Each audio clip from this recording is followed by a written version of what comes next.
Hi everyone, welcome back to Love Inspection. I know I haven't been posting in a while. I had a pretty rough patch, but now I'm back. And honestly, some of you all really need to learn how to nurture relationships. So here I am. Relationships are one of the most important aspects of our lives. We all agree on that.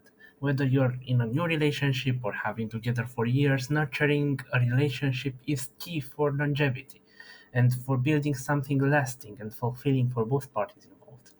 Today, we're diving into 10 essential tips to help nurture your relationship and keep it strong. So, what are we waiting for? Let's begin.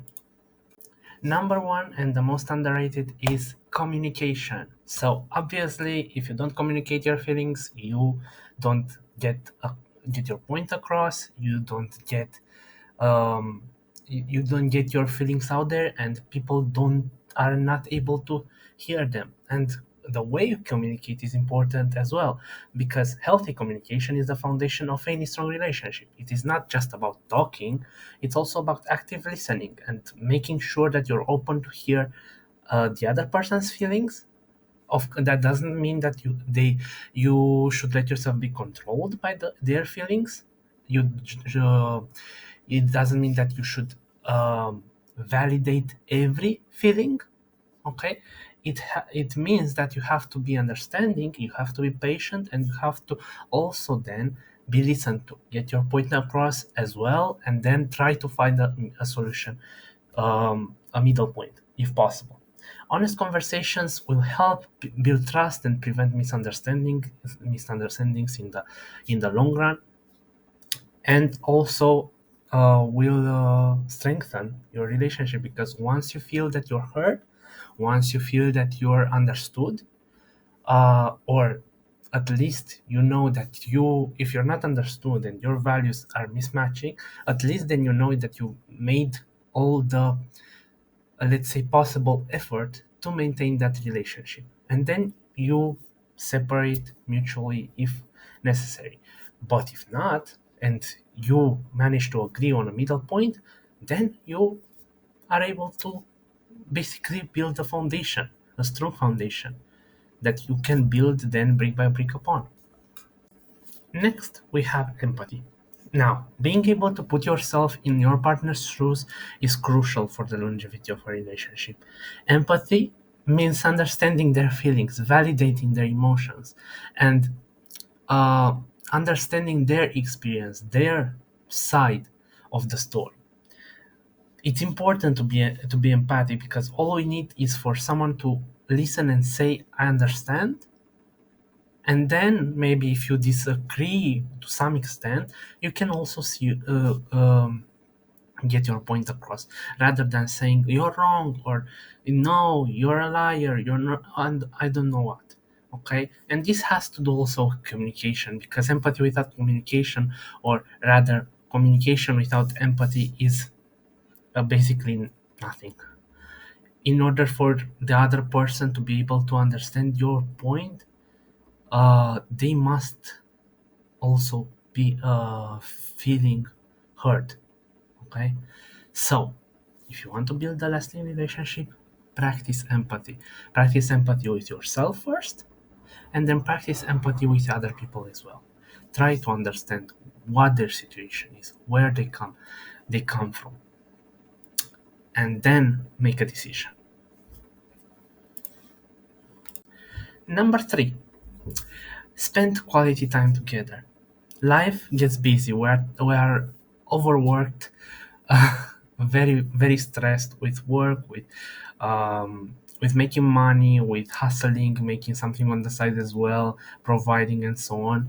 But do not fall into the trap where you're just working to provide without taking into consideration spending quality time with your loved ones, with your partner, and try to make, let's say, different experience, a different make it a different experience every day. Maybe today you are watching a movie, tomorrow maybe you could go out and have dinner, maybe or maybe do this once a week. Okay, if you all are have busy schedules, you could do this once a week. Once a week, take your time and go. One time you go to the, I don't know, to the pool, then you go to the cinema next week, then another week you cook something together, and you're spending time together. You're building memories that are going to last, whether the relationship lasts in the end or not. And it's better to have good memories than to have memories of you just arguing and not reaching a conclusion, or maybe building resentments simply because these types of things have not been taken into account to make time to spend quality time together. So as I've said, whether it's a weekly date night, cooking together, or even just talking before bed, these moments will help you reconnect and strengthen your bond. So don't forget them. Number four, and probably a very important lesson that I personally um, learned, is that it's important for both parties to continue to grow together. What does that mean? As individuals, we're always growing, okay? But you have to be able to grow along with your partner. So if your partner is not, let's say, as emotionally mature as you have to decide whether that relationship is going to last or not based on whether they want to grow or not, whether they want to put in the effort that is necessary or not. And not only that, but it's important to grow as individuals as well. Because let's say, for example, that you yourself might want a career in acting, for example, or singing, right? And this involves a lot of traveling, it involves um, a lot of movement, it involves a very busy schedule, and a lot of effort that needs to be put in. Now, there comes the problem of time management in a relationship, and it becomes the problem of whether that person chooses to grow together with you, meaning not that they should give up their job, not that they should give up their vocation or anything like that, because that is just being selfish if you ask someone to do that, but to for them to be able to adapt their schedule in such a manner that they would be able to spend time with you. They would be able to maybe, if they are not being able to physically move, right, they may be traveling towards you and meeting you at certain points, spending time together, maybe take some days of vacation to spend time with you um, from time to time, and so on. um, Again, and also taking interest in what you do as well, because nothing goes nothing shows more appreciation than people trying to take interest in your work, in what you do, okay, and supporting you into for doing what you love, okay.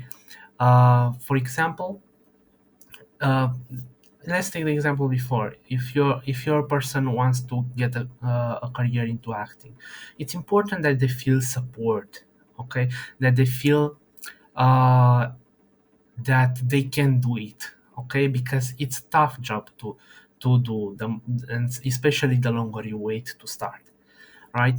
And it's important to have a support system that will guide you along the way, that will lift you up when there are bad moments, when there are deceptions, when there are um, m- points where you get refused, you get down, right? You are being put down by competition and so on, right? And your partner is there to support you mostly, okay, to support you uh, mostly emotionally, okay, because no matter what we are trying to do, whether we are trying to do a side hustle, right, or whether are trying to make a complete career change, it's important that we have a support system too, because it's not going to be easy.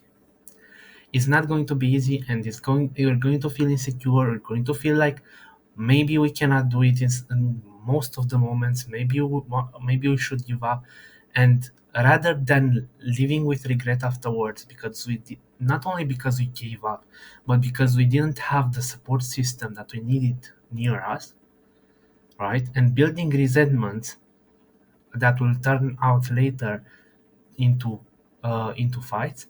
It's better to choose a person that um, will actually be grateful that they have a person near them that wants to grow, and also for them to grow with you, okay, to take interest in what you do and help you grow as long as themselves to grow as individuals.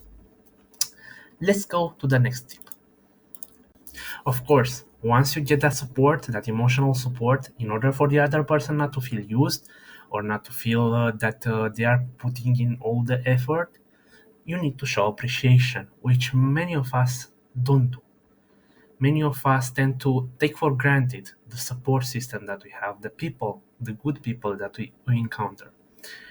Often, uh, we don't make a habit of showing appreciation for the little things that our partner does, whether it's that they prepare a meal for us in advance, whether it's that they are traveling towards us, right? Or the fact that they are thinking about us in advance and they are preparing something, an activity, or something to do together beforehand, right?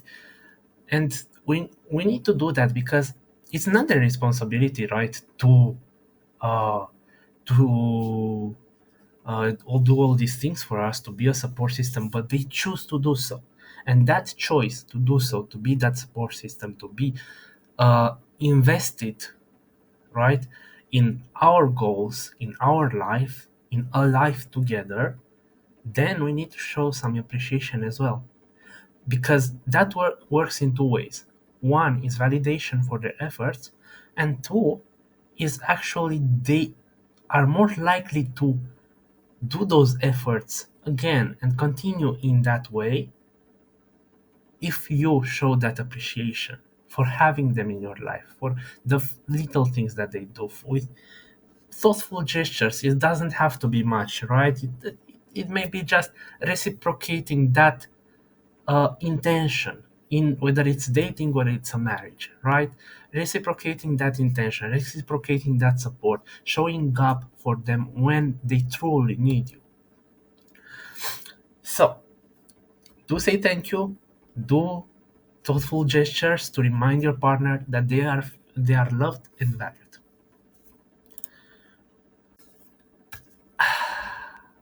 One of the most important lessons is to be patient and forgiving. Okay, I know, I know, don't come at me yet. We don't have to forgive everything. We cannot forgive everything. No, nor should you forgive everything. Okay.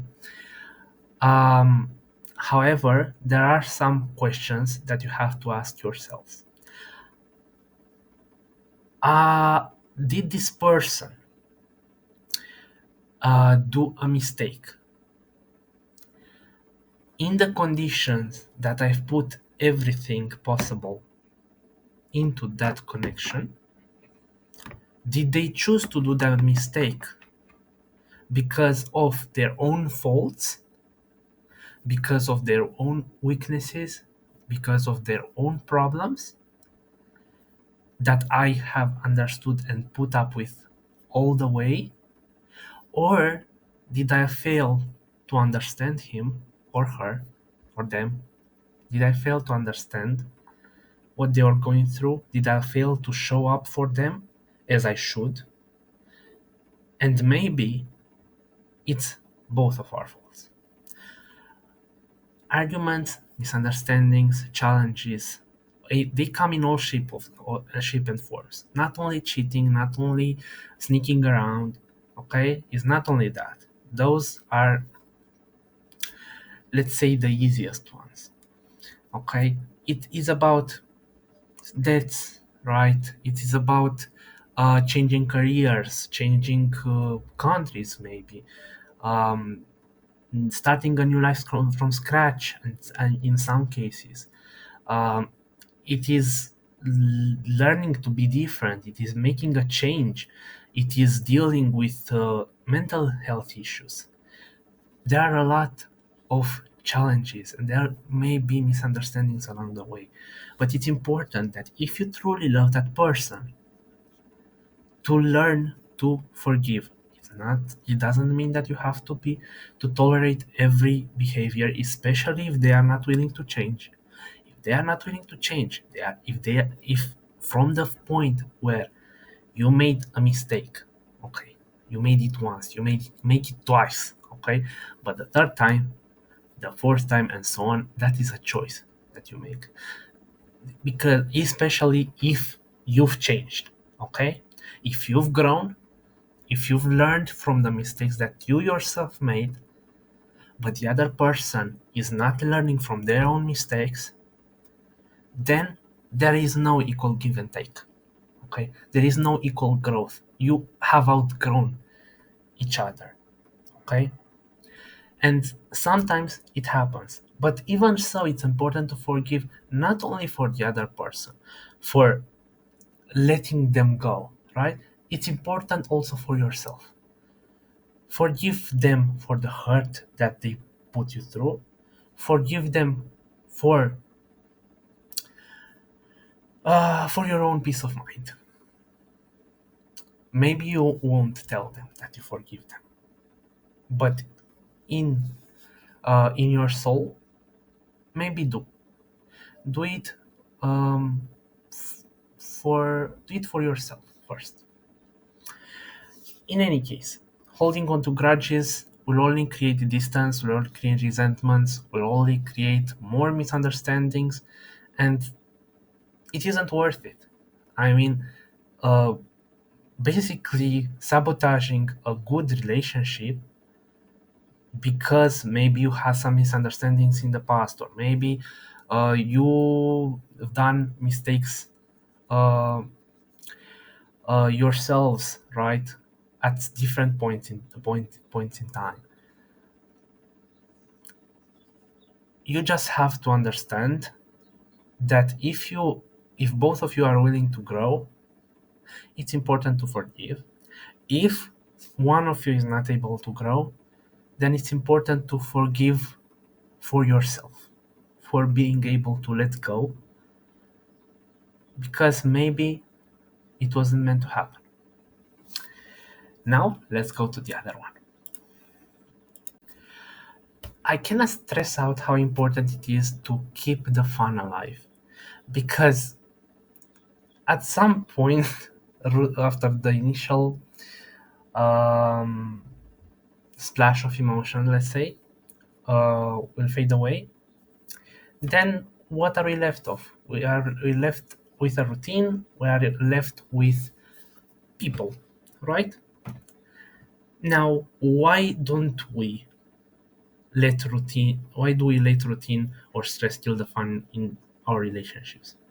We should take a chance and do something new, something different at times, because it may turn out to be good for us. It will force us to maybe grow, maybe do something different, and basically thinking outside the box and getting out of our comfort zones. That's what real, truly healthy relationships are for. They're there for us to be able to evolve and do something new. Plan a surprise, play a game, do something silly together, maybe dancing in the bathroom or anything like that. It initiates that feeling of safety, of comfortability within the relationship. And enjoying each other's company will keep things lighthearted and joyful. And that's what you want from a relationship. You want a relationship where each party feels valued, each party feels important, each party feels listened to and heard, and that they matter, that they are being cared for, and lastly, that you have fun together, okay, and that you basically are each other's person, right? You get each other, and you get your weirdness, you get your quirkiness, you get your uh, you get everything from the moments that you feel sad to the moments that you feel good and great and silly and so on. As I've said before, it's important also to support each other's goals and each other's growth. Okay, because we all come with baggage. We all come with our own agenda, with our own way of thinking, and our own goals. It's important, of course, to have shared goals. It's important to do things together. But in some cases, our goals may be different. While your career, for example, especially professional, right? Uh, while you um, may want a career in singing, I want a career in teaching, right? These are two different things and they have two different requirements.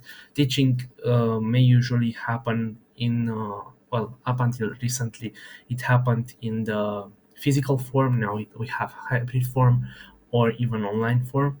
So it's become easier to teach online. Um, but then again, it's important no matter what to support each other. And support, it doesn't mean just financial support or anything like that, like, you have money, I have money, or something like that. You have money, take them and do whatever you want with them. No, it means to be there at their first recital, for example, if they are a singer, or maybe to be there when they first get their first album release, or when be supportive when they first do something, right? Or learn something new, and just be there for them. Okay, show them that they can do it, encourage them to grow, and in doing that, you are also growing. Now, let's see the remaining two tips. Make also time for yourself. I know you might say, but no, I don't want time for myself. I want time to spend with them. I want all my time to be spent with them. It can create codependency. It's important to also have time for yourself, time for your own goals, time for your own activities, time for caring for yourself, just spending time with you. Because a healthy relationship will start with healthy individuals. If you don't take time for your own self-care, it may just be uh, mental health care, right? May just be, going out with your friends and feeling good. Okay, feeling good on the fact that you have time for yourself and you have your own individuality, right? You are your own person. You are not dependent on someone else's decisions or time. It it is simple as that. And when both of you are balanced and feeling fulfilled with your lives in general, then that's when you have what to bring to the table in the relationship, both of you as partners, because you're just adding to each other's lives. You are not necessarily completing. Okay, you are not necessarily that missing piece without which you cannot live on. That's why it's important for you to also have time for your own self-care. And some of us do forget that. I myself have forgotten that at some point, and I ended up in a place that I didn't want to be. And by that I mean in a mental place where I didn't want to be. And it's hard. It's hard to be at that point. And growing from that, it's even harder. But I managed to do it, and I managed to do it by caring for myself, for my own self, for um, my own necessity, for my by establishing boundaries with the people that I loved, um, and I'm better for it. So don't forget about self-care. It doesn't mean that you have to be egotistical, right? You don't have to be selfish about it. um, you just have to say, look, I need also time for myself, for my own things that make me happy. I don't think that I am having that time right now. It doesn't mean that I don't love you, right? You need to also tell these things in order for them not to grow insecurities within the relationship. Um, but you need to also stand your ground. And when you are being disrespected, or when you feel that you are sacrificing your own happiness for the happiness of the other person, then it's time to think also about yourself. Because many of us stay in relationships, or in not in relationships because but in situations with people, and those situations do not serve us any good. And it's important to either have a talk, have a conversation about where you want to go from there, and be open, be um, be clear and concise about what you want, and see if they can understand that. And if they can, then good thing, you have also a partner that is willing to change, that is willing to adapt his own behavior in order for you to be happy as well. But if not, then life moves on, and you move on, and you are better in the long run, until you find a person that is willing to add to that relationship, to come and give you what the happiness that you deserve, on top of being happy within yourself. And lastly, don't forget about celebrating milestone, whether it's an anniversary, a job, a promotion, or simply making it through a tough week. Just take your time and celebrate those accomplishments together, because these celebrations will reinforce your bond and give you both something to look forward to, because it will give a sense of security in the relationship. You say, oh, it's 6 months since we are together. Oh, it's 1 year since we are together. It's pretty long. 1 year is pretty long. Then it's 5 years. Oh my god, it's been so long. It just didn't feel that 5 years passed, and so on. So it's important for you to celebrate these things, right? And some people might say, oh, but it's not that important. What? They are just 5 years. Maybe to you it may seem that they are just 5 years or 4 years. Or maybe to some other people, they have not been in such a long lasting relationship up until that point, right? And maybe it was also part of appreciation, because you appreciate the person that you are with, but you also need to appreciate that the bond that that you shared, right? The good memories, the bad memories as well, because from the bad memories you learn and you grow. From the good memories you have nothing but uh good memories that you will appreciate down the road as well. So being having that in mind, we're just going to wrap up shortly with a short message for you. And that message is to write in the comments which one of these tips are you going to apply from today, which one of these tips you haven't thought of, and the ones that you already knew. Thank you for watching, and if you found this video helpful, don't forget to leave a thumbs up, subscribe, and hit the notification bell for more relationship advice and tips from myself or other relationship coaches that are out there. See you next time. I don't know when that will be, but I hope that I'll be able to post more frequently now. And I love you all.